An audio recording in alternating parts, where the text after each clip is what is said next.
రాహేలును యాకోబు ప్రేమిస్తున్నాడట, లేయాను. అక్కడ చూడండి ఎంత బాగుందో.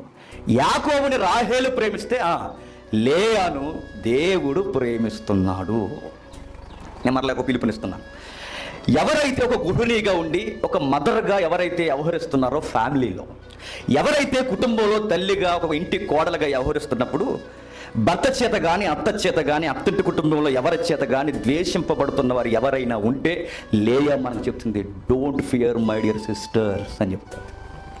నా సహోదరిమణులారా మీరు భయపడకండి అని చెబుతుంది ఈ మొదటి భాగంలో. ఎందుకో చెప్పినా, ఆమె సాక్షాత్తు దేశింపబడుతున్నది ఎవరి చేత అంటే అత్త చేత కాదు, మామ చేత కాదు, ఎవరి చేత కాదు, కట్టుకున్నోడి చేత దేశింపబడుతుంది.